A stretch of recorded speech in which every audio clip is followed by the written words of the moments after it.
Okay, May 20th. Oh my goodness. Memorial Day is, I think, Monday. It's going to be a long weekend. Lots going on in the world. Nextera Energy announced they were acquiring Dominion for some $69 billion or so. It's actually the second largest merger and an acquisition in the history. So it's very interesting. And I suspect that the AI transformation is going to push a lot of the IOUs to merge and acquire as much as they can. It's going to be interesting to see what happens. It'll be interesting to see what the munis and the co-ops do around all that because they're probably the smallest in size, and they'll probably need to band together to survive whatever is going to come in terms of transformation and challenges. So, in any event, before we get to our great guest and our discussion, let's have our own John Sibley Butler play some music. Well, I had my share of broken dreams and more than a couple of falls. And while chasing what I thought were moonbeams, I have run into a couple of walls.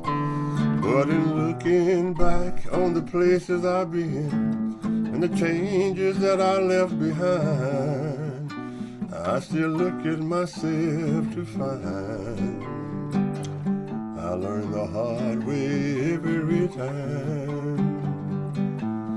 Oh, I had my share of good intentions and I made my share of mistakes.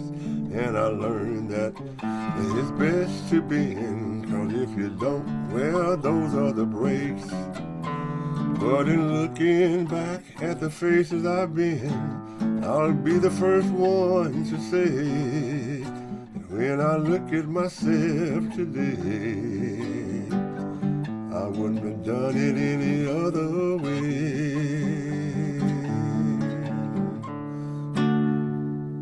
Woo! Well, as I was gonna keep, started saying that, there's a lot going on with AI and pushing, and obviously we have all the macro challenges, but I find it fascinating, y'all, that there seems to be an incredible push and acceleration from Anthropic and OpenAI and Google. Google had their main conference yesterday, Google I/O, and they announced all kinds of products to basically leapfrog Anthropic's Claude suite of products and OpenAI suite of products. And this thing is accelerating, Johnny. And Amazon and Microsoft are not to be left behind, and Apple has been making some deals, and so it's all hands on deck. NVIDIA, probably the most important thing, NVIDIA made an announcement of a partnership with Pulte Homes, which is the third largest developer of houses in North America, and a company called Span, SPAN, which makes a next generation smart control panel. And you can basically, turn on and off the control circuits in your house with your mobile phone. And so the deal that they have put together is a Span, which sells this next generation control panel, which is not cheap. It's like $3,000 versus $400 for an old-fashioned one into your house. If the customer decides to join this new thing, which is basically a distributed data center architecture, and Dan Smith is going to love this. If he doesn't know about it yet, I'm sure he does. Yeah. So NVIDIA is in a Span are going to basically attach a next panel to that panel that the customer will buy. In that panel, it's a free panel, but it has 16 GPUs in it and tons of energy storage capacity And so what will happen is, traditionally, let's just say I spend 100 kilowatt hours in my house every day. And if I'm not in my house, I'm not going to spend that 100 kilowatt hours. And obviously, all the houses on my line of circuit, sort of add up to the capacity of the transformer. And so the idea would be that the non-used capacity that is available from the transformer downstream would be available to do AI compute by NVIDIA. And then NVIDIA will have thousands of these houses available, and then millions of these houses available. And basically, instead of having to build a large data center and new power for the compute, it's already there, and they'll use it when they can. And the kicker on the model is that NVIDIA will write a check to the homeowner for the use of the electricity, but not at the rate of the electricity cost, but actually at the rate of the data center cost. So I would give you 100 kilowatts and I may get a check for $300 or $500 or something like that. And so that is sort of like the latest thing that is going on, Johnny. And when it comes to business models, talk about a new doozy. And by the way, the other thing that is happening that impacts us is base power.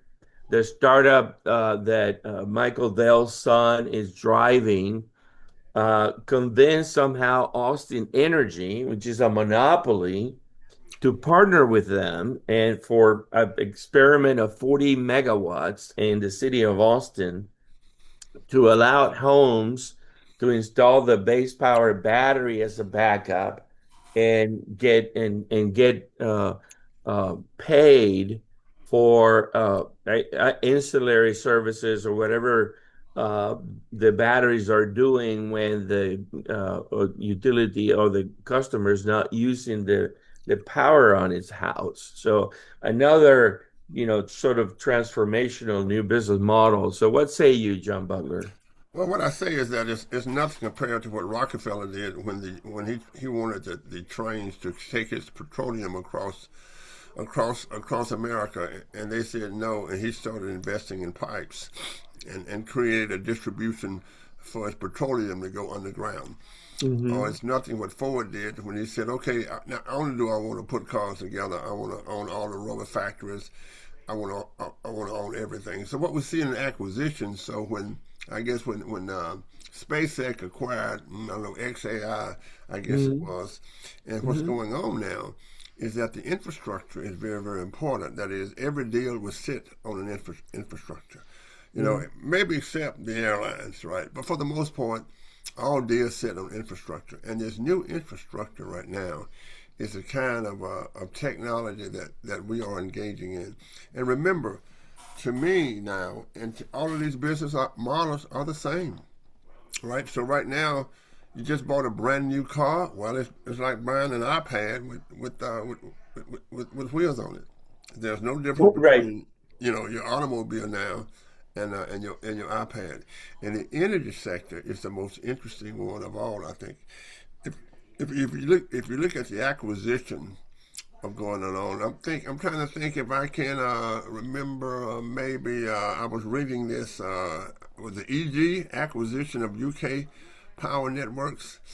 I think that was international. Well, look, Mm.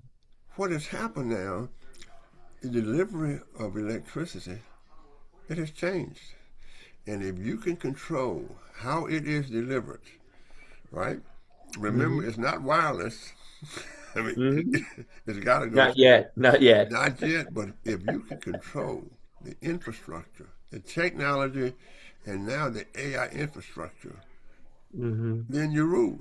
So what I see going on now is acquisitions and new business models. Andres, did you know that when you send me a PDF, I've got to pay to open it up now?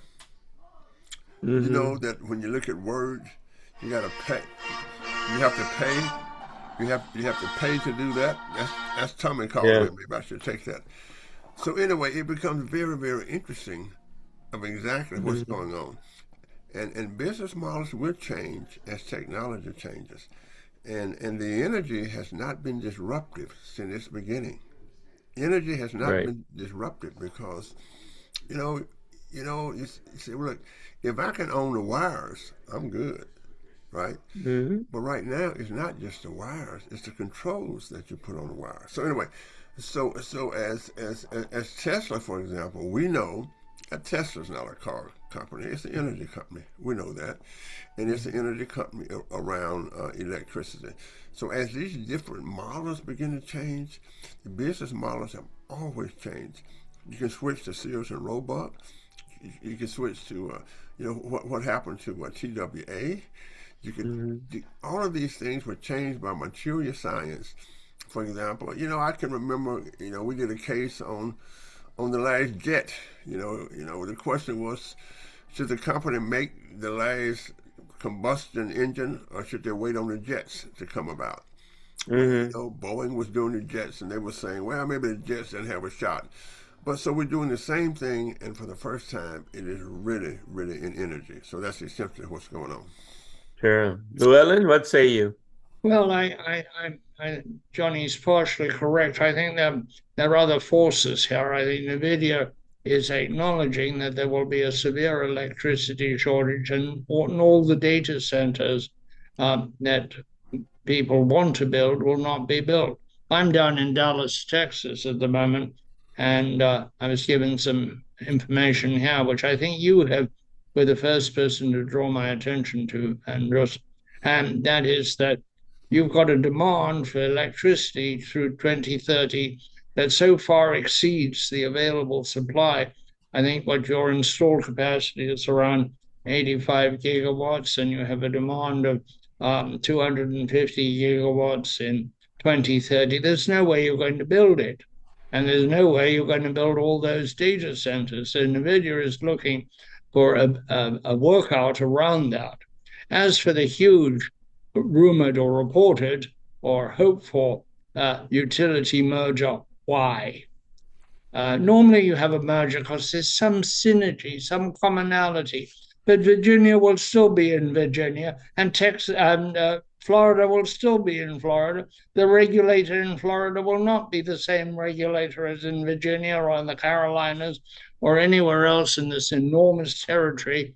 And previous mergers of this kind have benefited those who wanted them at the time they wanted them. Their lawyers, consultants, a few members of the staff, but the employees generally not.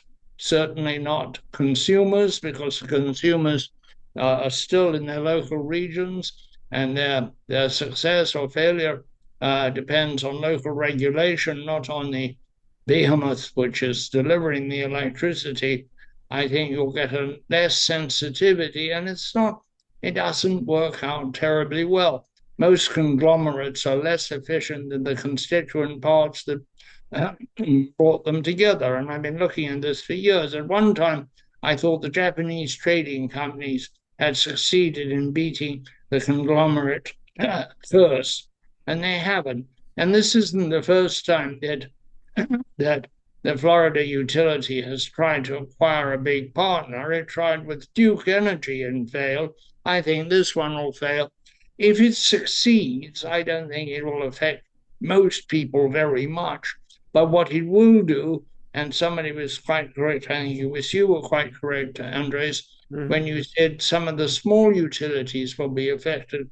And how I see them being affected is you'll have such market power in Hmm. this huge thing, and particularly power in the supply chain. If there's Hmm. a shortage of transformers, how is a little, say, in Oregon, public power entity going to get the transformers it needs when this huge monster says we want to buy all the transformers available? It's not in the public interest, or it hasn't yet been explained to me how it is in the public interest.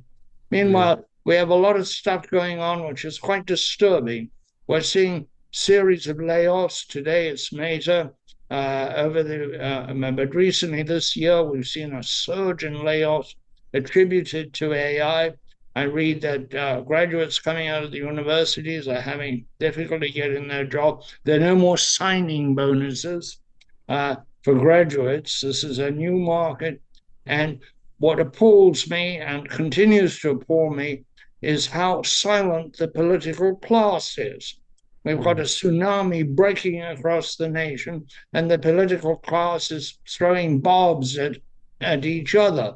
This is not, we're not being prepared. Nobody has said how they will deal with it. There are some crazy ideas floating around how you will deal with massive unemployment, one of which is a state wage. I think that's a powerfully bad idea and won't happen anyway. We need, some guidance from our leaders, but our leaders are not leading. And we have an enormous change about to take place in the country, in the structure of employment, even if not in the total numbers. I think in both the total numbers and the structure, there will be a change. And it's an election season, and nobody is talking about these massive changes that will affect all of us, and especially our children and our grandchildren. Yeah, well said, well said. Before I introduce our guest, let me also recollect for you that yesterday was the third edition of the Austin Technology Council Hall of Fame Award. Yesterday's inductees were Ken DeAngelis, Hugh Forrest, Brett Hurd, Bob Metcalf, Joe McCall, Jan Ryan, Joe Trammell, Peter Sandan. And there was, really a great celebration. Obviously, these folks are joining prior recipients, including our own John Sibley Butler and people like Angelos Angelou and Bob Fabio and Pike Powers and many others. And so, with that said, I think it's just amazing what's happening in terms of the opportunities and somebody who I've known for a long time, Dan Smith, who is now the principal at Intelligent Grid Partners. I love that he chose that name to for his consultancy. He's a former VP of Strategic Planning and Process Improvement at LCRA. Prior to that, he had been the VP of Transmission at LCRA, and he was a VP of Transmission and Distribution in Austin Energy for a long time. Welcome, Dan. Yeah, thank you, Andres, and thanks, Luann and John as well. Great conversation. I love just listening in and hearing you folks talk about that. A lot of very interesting type things in the news. So you already hit a couple of the key points that I was thinking about, Andres, as far as what's in the news right now, and it is interesting. And Luann, I think you're spot on. I don't quite understand the merger, and I had heard some thoughts around that next era thought, okay, we're going to buy into the major internet corridor for the U.S. Yes, but I'm not sure what that totally does really for a utility market. And then I also kind of sense one of the things that I know happening in that particular area of the country is, they're like most places are kind of tapped out, as far as their capacity. So especially in transmission side. So the long story short is like you're still going to build transmission. Not sure how this conglomerate, does that any better than what currently maybe Dominion can do in that area by themselves. So they're no slouch in the business. So it's kind of an interesting thing. I'm kind of scratching my head on that one a little bit myself. I do think another comment, if I could throw one in, just listening to the conversation, is I think one of the things I can, I could kind of talk a little bit more agnostically to some degree at this point, being a kind of independent consultant and maybe not necessarily just saying the views of my old corporations that I used to work with. But I do think the regulation side, the policy side of our world is a really important part because, these business models and where I think, maybe I differ slightly with John too is that those policy and regulatory constructs and the market structures that get established are really driving what gets done and what gets built. And that's not always the most optimal solutions. So I do think, for example, Andres, looking at our background, I loved your NVIDIA thing. I did not know all about that. So that one I find very fascinating.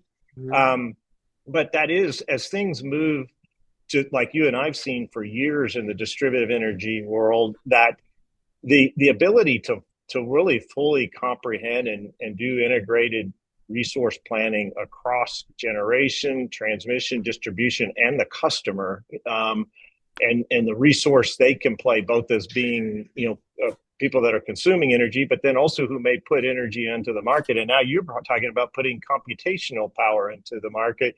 These type of things, when they're looked at more holistically optimized, it may it may mean that a transmission only provider may possibly, the market, that I guess that what they use to put poles, wires, and transformer on the ground may not be always the best solution. There may be other ways to get there. Of course, right now with this load projections, most everything is needed, but that also includes what's happening on the distributed side, and I just think we're not leveraging that enough. So, anyway, those are some quick thoughts listening to the conversation. I really enjoyed it. Absolutely. Johnny, any questions for the Yeah, former? I think I always found this industry interesting because when we had deregulation, for example, in the airline industry, we had Southwest Airlines. A lot of airlines died, and the government used to control all the routes and that kind of stuff. All of a sudden, there was deregulation. All of a sudden, there's Southwest Airlines competing, and this is a regulated industry. But if you deregulate it, nothing happens.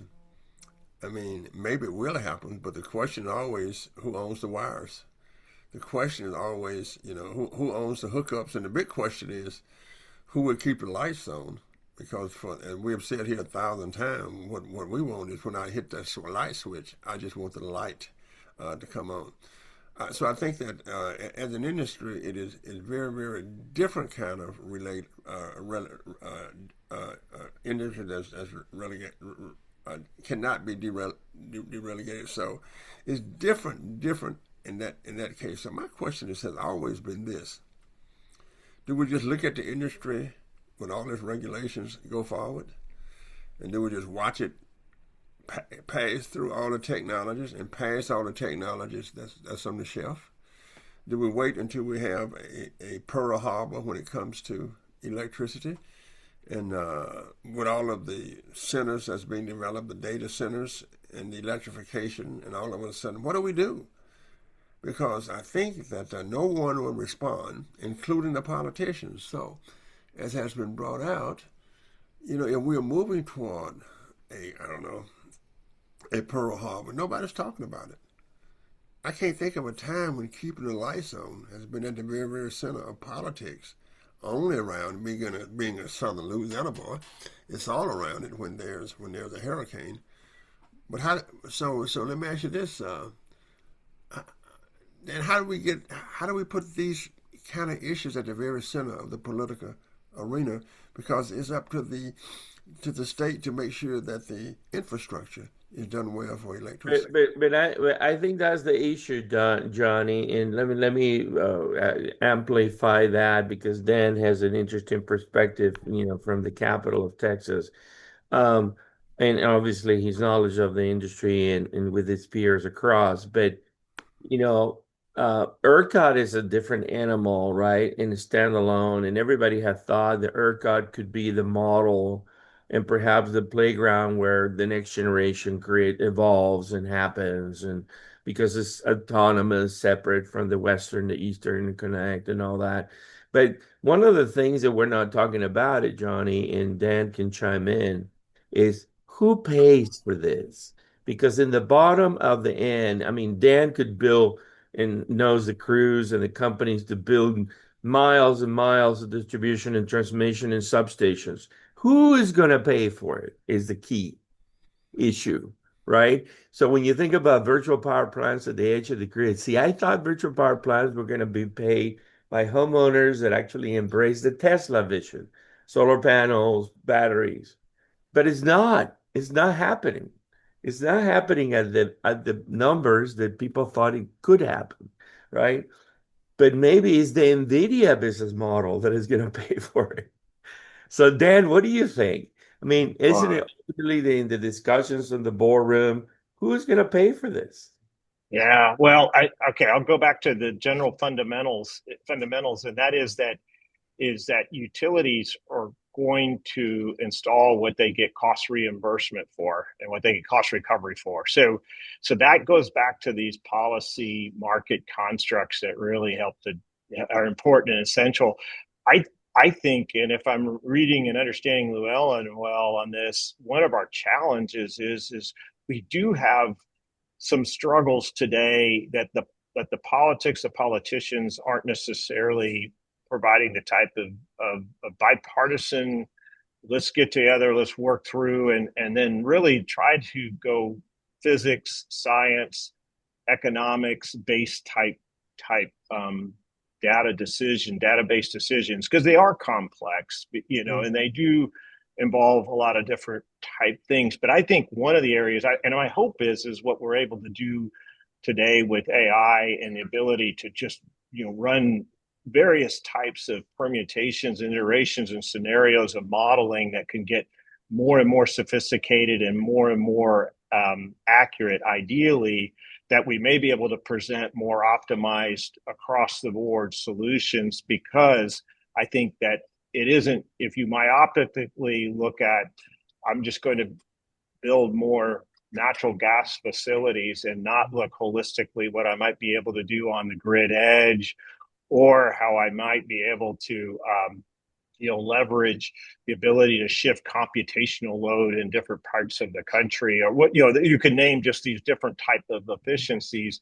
Those things are something that ideally would be presented to policymakers. So right now, the way I see it is, I do think ERCOT is providing some interesting innovation. However, they're still taking ultimately their marching orders from the PUC, which is getting those from the legislature. So they're going to continue to have that political bias, if per se, in this.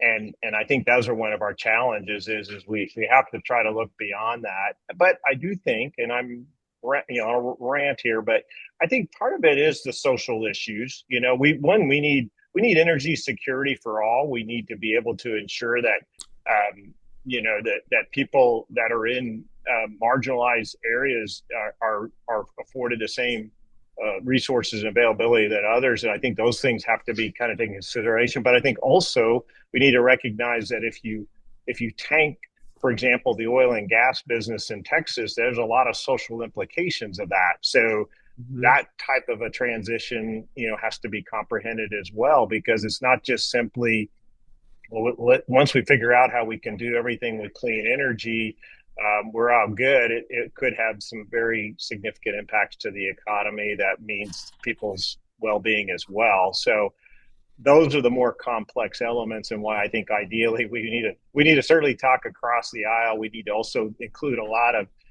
engineers, a lot of economists, a lot of people into the mix that are going to try to influence policy that makes sense. That has merit and has a lot of I think supporting data to do it. Again, I think these models that can be generated today can look beyond just a simple planning model that we might be doing, or the simple resource model, resource generation model. So that's some thoughts I have around that. Let's get Llewellyn in here. Llewellyn.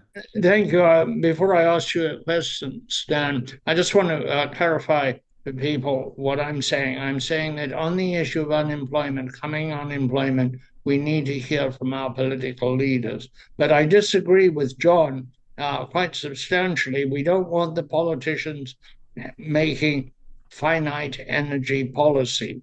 Otherwise, you get what you had in New England, where pipelines were not built.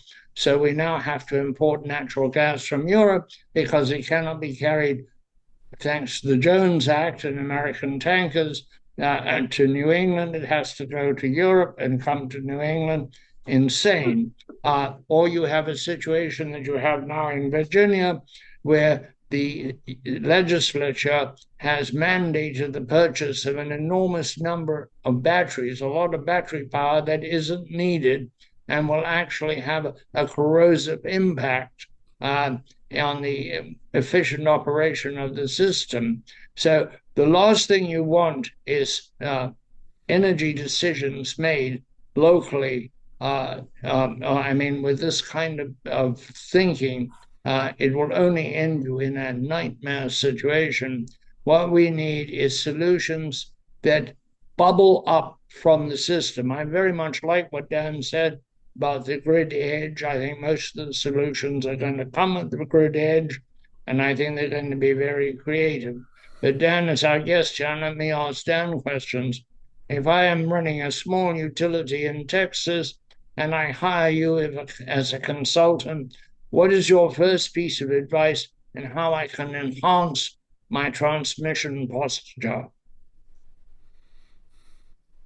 Yeah, so if I'm a small, well, many of the small utilities don't have transmission, and and right now in Well, Texas, supposing it's a G&T, which will have transmission by okay, very title. yeah, sure, okay, yeah, good comment. So I do think the if I'm trying to enhance my transmission posture at this point, I certainly am working on my overall reliability, resilience elements, and looking at how I can scale my capacity, as capacity seems to matter, tremendously at this point. Um, I do think the 765 kV backbone that is, or work that's going on, and the ability to increase my overall, we'll call it access and connectivity to that, will make a difference. Participating heavily into the stakeholder process at ERCOT, and being a part of where things are going, and then knowing what part I can actually play into being a ability to provide increased levels of interconnection.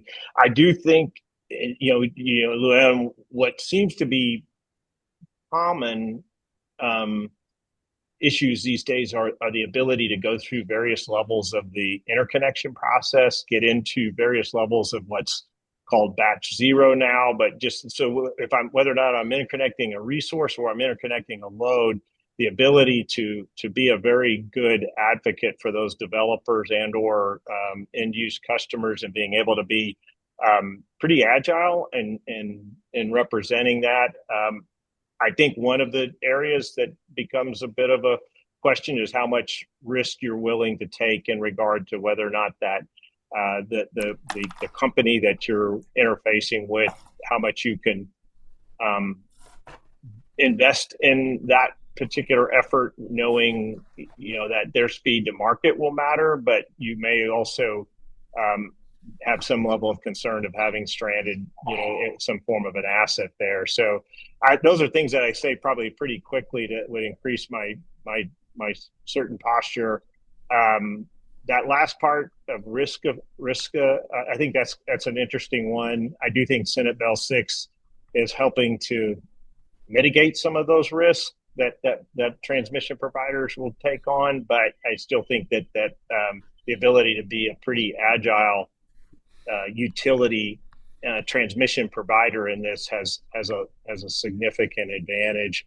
That I do think running, that gets into also recognizing how robust is my transmission system, and where do I need to shore that system up. I think those things become pretty important as well. So we tend to end up being a bit Texas centric here.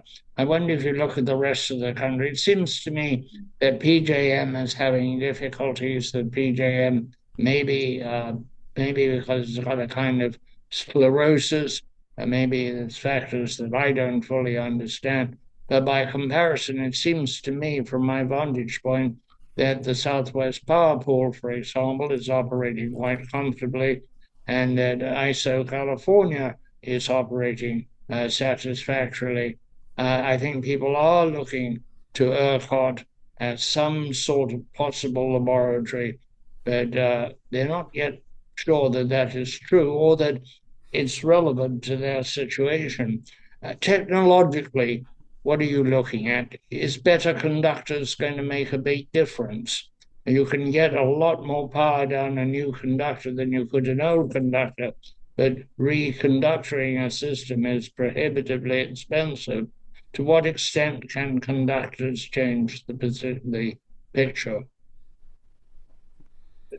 So, just my opinion on that is is I've been surprised to some degree that some of the advanced conductors have had I would say little impact or maybe a significant application, especially when it's happening where in very specific unique situations where the structural replacements could be a real challenge. So coming back in and being able to utilize an advanced conductor with limited structure replacements has had some application. But as far as like widespread opportunity, it seems by and large we continue to just we continue to just build more capacity as opposed to reconductoring with advanced conductors. So it's had less of an impact than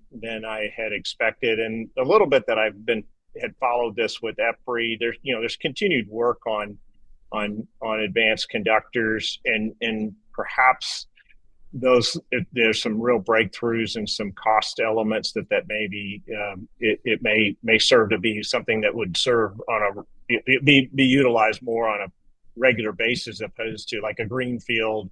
We just by nature put in these advanced conductors as opposed to coming back and reconductoring. I think the interesting part is the 765 kV decision was example of where, in some degree, we're just going to brute strength do this, as opposed to increasing capacity and through 345 in the existing voltage class, and then increase corridors or by whether it's a reconductor or adding another circuit. So it's very interesting what I think the way decisions have at least evolved. And I honestly, I don't want to be critical on this because I don't think I know enough, but I think my view on 765 is that decision and bet will pay out provided that the load indeed shows up. If for some reason we don't see that type of load, there's going to be a question whether or not the economics really played out to do the 765 infrastructure. I won't bet for sure, but I think one of the things that in the process of analyzing that was an area that we as transmission providers were 100% convinced that was the decision to go with. But again, we're seeing huge load type projections like you mentioned. We physically can't do that, and I do wonder on that front that by 2030, when we start to see some of the 765 kV in service, will that be in time enough for some of these decisions being made by hyperscalers and some of the large AI data centers? Maybe not. I don't know. And I think that's one of the things. I think the interesting thing is I don't think the oil and gas electrification that was planned and what was the initial driver for the Odessa 765 kV was a significant. It was not a significant reason to build 765 in my view. So. Those are my some quick questions. Hopefully that answers it. Yeah. Essentially, pressure that comes across my desk, people trying to get attention. The two biggest are for direct current and for microgrids.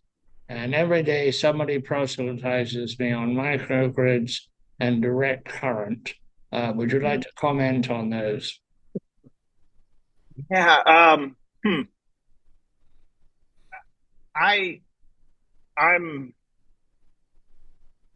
don't want to sound like I know enough about direct current to speak intelligently on it. I struggle with that transition. That's where we'll see things go. Microgrids, they've always existed, for military campuses. UT's a microgrid here in Austin.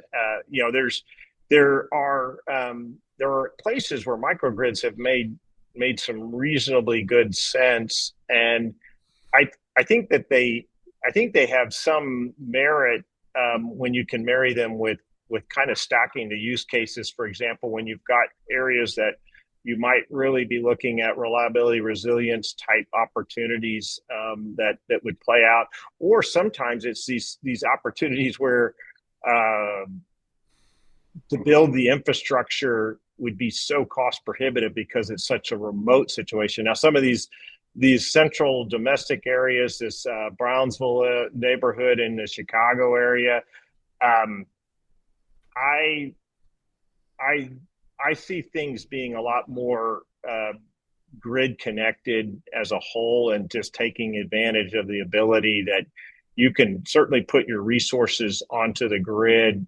And I'm talking kind of these neighborhood community type things that I just don't see that being the applications that make sense for I've microgrid. recently become aware of new application. I don't want to take too much time, but one which interests me is I don't want to say something I shouldn't say, but a food company in California with multiple locations, which is taking its large trucks and electrifying them. Mm, Daimler trucks, Class 8 trucks, I think they call them. And they're going to need huge charging capacity to charge up 30 of these trucks. And they're building a microgrid to do that, in which they have some generation from solar panels, some storage, and the trucks. And I find that very interesting because it's thinking about microgrids rather than being community based, maybe being business based, maybe yeah. not looking for a geographic containment, but an activity containment. And I find that interesting. And it's not really a question, but I share that with you. Thank you very much. Very interesting. Well, no, So, I will add one comment to Luann's point, because I think it's actually excellent, and that is, by and large, the speed to market on these AI data centers, hyperscalers, has put a drive that they're having to do co-locate, self-generate, though none of them seem to say that's our permanent posture. So to some degree, I think that they're going to be forced to be their own little campus microgrid per se, until they can grid connect, and that's where I think, to some degree, you could call that, in a sense, a little bit of these by default, with no other real alternative, that we'll see some level of that happening. You know, Ultimately, I just see a lot of value in grid connection. When I've talked to a few of these data center developers, they just don't want. This is not what they want, but it is what they've had to do by necessity. sure. I agree with that, and I think that when they come to build their own generation, they tend to find many of the same bottlenecks that people who already do it have. They're going to be Johnny? taxer utilities. Sorry, go No, ahead. no. Johnny, get in here. Anything else? Oh yeah, I was, if I remember right, our massive transmission lines, the what is 760. 765, yeah, It was done 700. it was done for permanent bases out there, wasn't it? I mean, it was strictly. Yeah, It wasn't related to Houston, Dallas, Austin. It was how far it was away, and as I recall in the news, it was done strictly for permanent bases way out in West Texas, so yeah. they could do that, right? That's what I understand, right? Yes, to bring That to that bring to is bring the wind power, the wind power. Yeah, wind and the electrification of the oil and gas were the drivers. But the interesting thing about it is, yeah, you're absolutely right. Yeah, and the PUC, the legislature forced the PUC to say you need to direct ERCOT to go solve this problem, and so that's how ERCOT decided to solve it with 765. However, ERCOT does have a phased step program that includes a larger 765 kV loop that does include the areas you just mentioned. So there is the first phase is Odessa. The next phases of it include a larger portion of the state, and um, that that complete 100% approval to move forward has not been realized yet. However, there is a published plan to do in a sense, a more Well, statewide yeah, and 765 backbone. to put things in perspective, when I drive to Lubbock, it's 8 hours. when I, so Permian Basin is 11. I mean, when I drive to El Paso, it's 11 hours by car. So it's I like as Llewellyn was saying, it relate to geography. But what happens when you're so isolated like that? I wouldn't say that they're isolated, but they're not around massive places like Houston or Dallas where you can solve it. And I think that's where the data centers might go, in isolated places, as there's so much rejection. As you know, somebody rejected a data center here near Austin. But my question to you is a very simplistic one. Are we ready for can we maintain the electricity that we need in the next 30 years based on what we're doing now by just building capacity rather than talking about controls? No, like we can't. I think, yeah, I agree with you. I do think that the ability, and you stated it, John. I do. I'm a utility person, so I'm going to continue to see that a utility knows how to reliably, resiliently, safely, and I would argue even affordably operate the grid, and that's that's regardless of having bidirectional flow at the distribution side or not. And I think that's really important on our part. And so I do think that we, with solving these control issues, is still continues to be some of the challenges. Even these microgrid solutions that Ellen referenced too, the control of those microgrids is one of the challenging pieces. And again, you can like you talk about, if you simplify what you're trying to accomplish there, that alone is complex. When you talk about what the assets are there, and you're trying to keep an energy balance there, and then you're trying to do it safely and reliably. You're determining when you might utilize a resource from an economic basis, but then you also need to consider how I'm going to handle large loads coming on, all these different factors that just deal with those physics. So I do think controls a tremendous opportunity. I have hopes that what we're being able to do today is going to continue to improve and make that more our ability to do that more effectively, and of the time series scales that we need to. I think that might be that's the hope. I mean, I would want to believe that that's necessary, but certainly, hopefully, it's that we'll see that realized. Well, let me ask you this: can we save 20 to 30% of electricity? That's, you got to use it once it's done. Once it's out there, you got to use it. But with different kinds of controls, what would be the saving percentage if we had?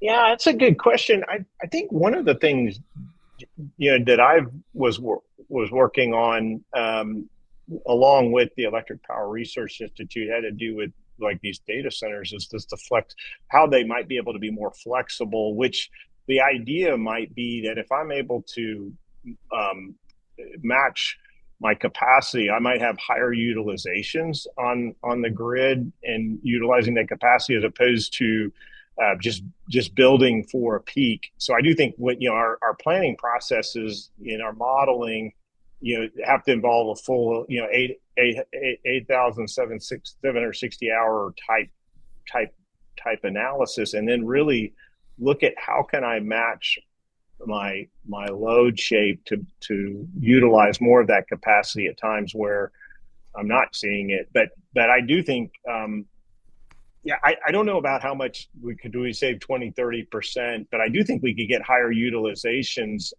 and load factors on our grid than what we're able to achieve today through control. Okay.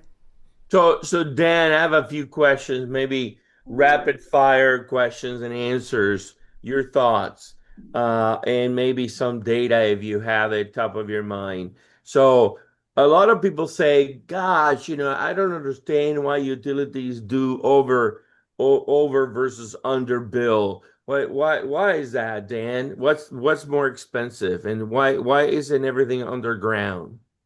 Hmm. Yeah, well, it is roughly an 8-10x equation to put things underground. It's works nice when you've got greenfield situations, and obviously almost most of our residential neighborhoods are getting built that way. Problems get much more involved, when you're dealing with existing infrastructure, and then when you're dealing with transmission, it adds even a higher degree of complexity. But for example, in Austin, there were lots of areas that we wanted to put just distribution, 470 distribution underground, but you're going down roads like South Congress and South Lamar and things like that, where you just high densities and very disruptive and huge cost to go do it. So the legacy things I think do exist. I do think you can gain levels of reliability and resilience without with much less cost, and I think that may be better solutions around that. I do think the other thing about once you start undergrounding things, it's in addition to the high cost, there are some challenges when you do end up experiencing a problem where, at least at this stage of the game, there's it takes longer periods of time to bring restoration to underground facilities when they fault. It's usually more difficult to locate, more specialized personnel to deal with. So that's just factors you have to take into consideration, and also, so I think Yeah. those are parts of the issues. There, I do think places like California that have this high wildfire risk, they are really seriously looking for where that makes sense, because when you look at something like a paradise or campfire and the implications of loss of life in addition to other type things, then it becomes a little bit like, what price tag do you put on that? So I do respect that there are certainly surgical places that we should be undergrounding for just the public safety elements of that, not just aesthetics and reliability as well. Yeah. Now, another quick question, Dan. So the whole electrification of either buses or cars, the Tesla battery charging, level threes and that. People say, "Oh, why don't we have them everywhere? Why can't we put them everywhere?" Dan, how does that work? Can I put them everywhere? What is the cost of the utility of putting them everywhere? Why do you choose one site versus another site? Or what is the impediment, if anything, that the utility will tell the owner you can't do that? Or help us with Yeah, that real quick.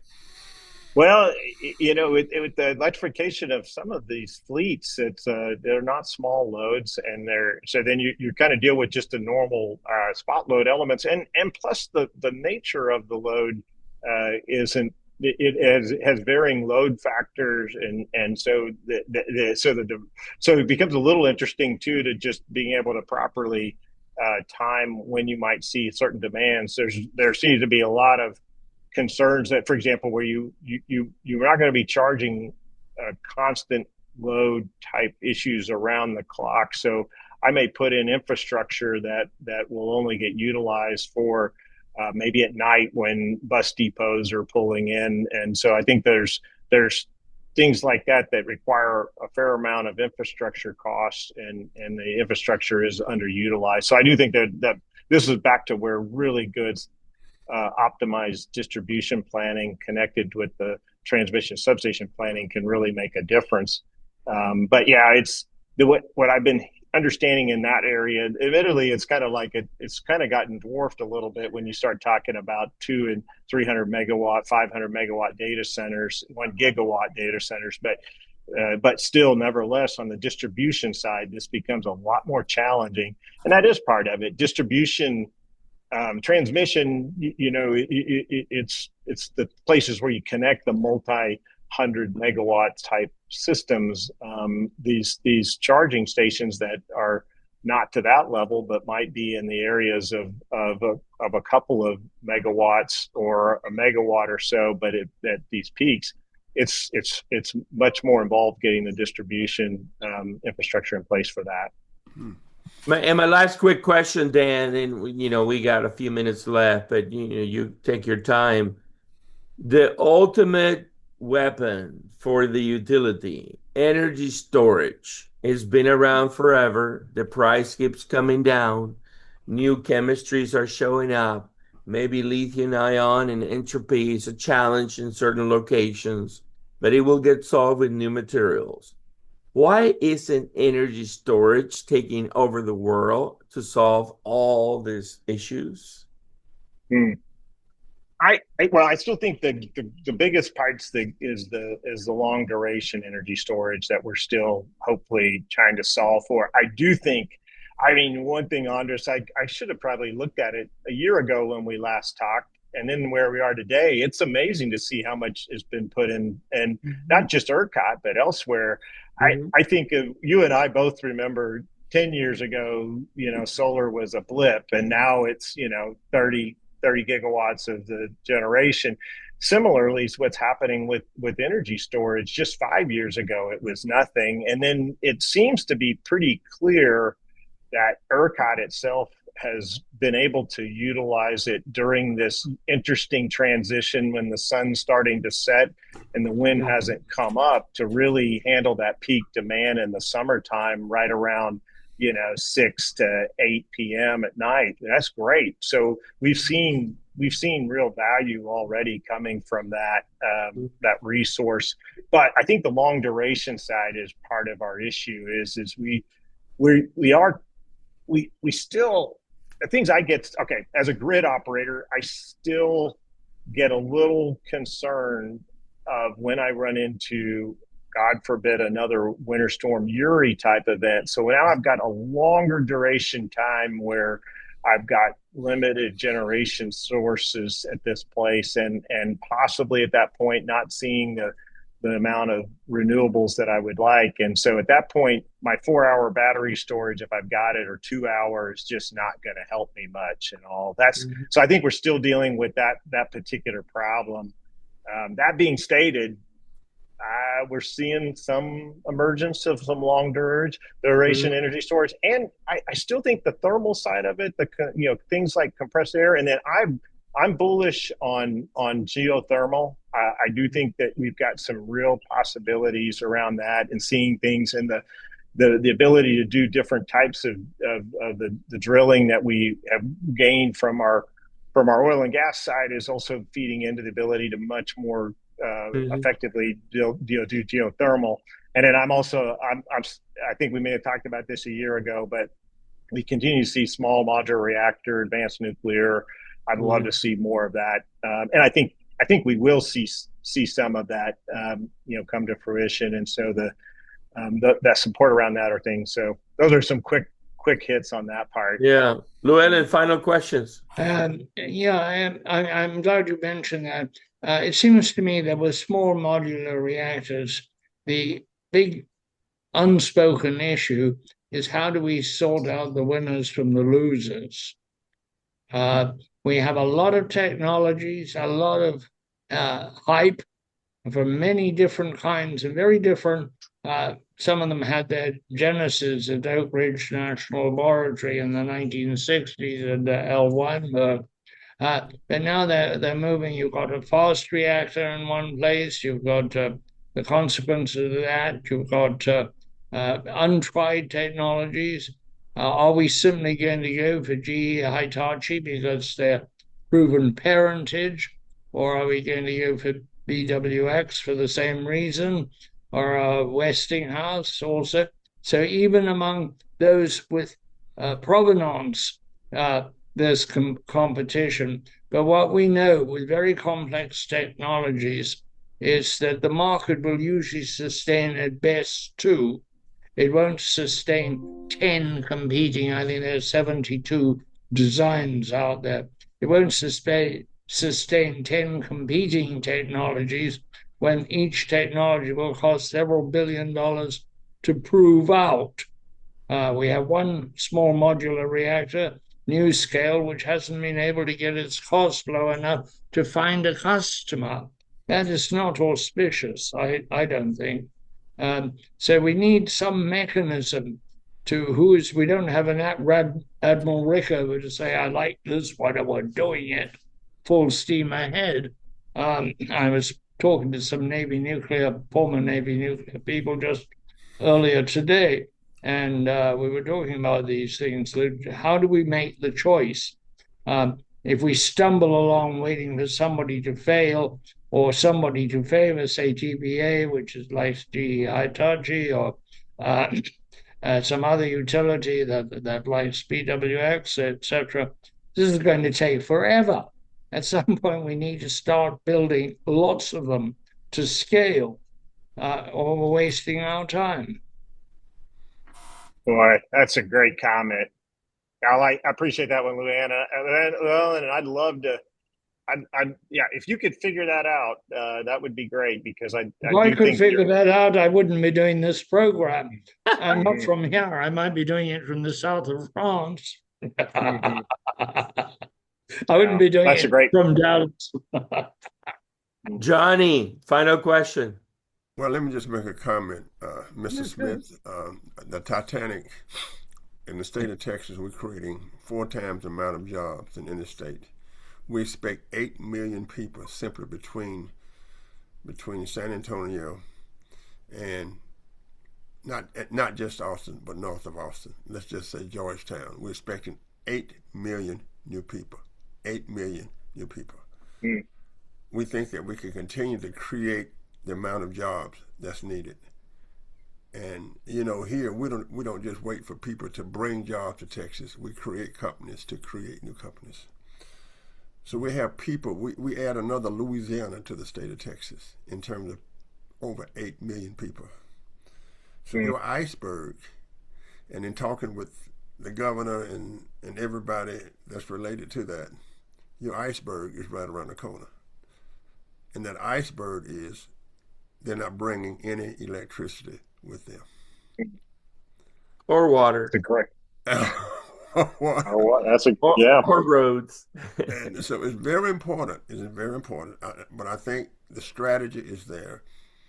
And I also think if you look at what I call the reinvention of American cities, I think Chicago would be a great city again. I think Pittsburgh is moving. I think Philadelphia would be a great city again. But I do think that you here, with all of the rapid growth, can serve as the model of what we do with electricity throughout the country. So I would say that the guy that was over the Titanic, his last name was Smith too. So, so I want you to know that you sit in a great position, and Oh, you that's have the well, ability to do great things. So guide yourself very, very good. thank you. Well, I do feel, Andres, I know we're at time, but I feel obligated to bring up what John asked me last Sure. year, of which I didn't drop it. I kept thinking, okay, what is it? So, John, you asked me, do you see the day where basically AI is just going to run our control center, our grid? And I said, no, I don't. But and I still somewhat hold to that. However, what has happened in 1 year is one, in my last roles, my manager and director over my operation said, yeah, we really are screaming for AI to really serve up and give us greater degrees of intelligence to how we can better operate the grid. And then since I've even been involved in a little bit of research that I guess formerly NREL, and now I think it's the National Lab of the Rockies, has been doing around this element of really providing agenic level operations of T&D grid. So just to let you know, progress is happening, whether or not we utility people want it or not. But quite honestly, some of us utility people want it. We are seeing the value of what can be driven by there. So I just want to let you know that one sat pretty well for me, John, and I'm going to keep keep working on that one. Don't know how it's going to help me on my Titanic here, but I'm gonna try to steer away from any icebergs. Okay. Thank you very much. Yeah. All right. Well, Dan, thank you again, and we'll have you hopefully in a year or so to see how you're doing and where things are. And thanks everybody for a great discussion today. Johnny, take us away. Operator, why don't you help me make this call? You see the number on the matchbook is old and faded. She's living in LA with my best old X-ray and Ray. A guy she said she knew well and sometimes hated.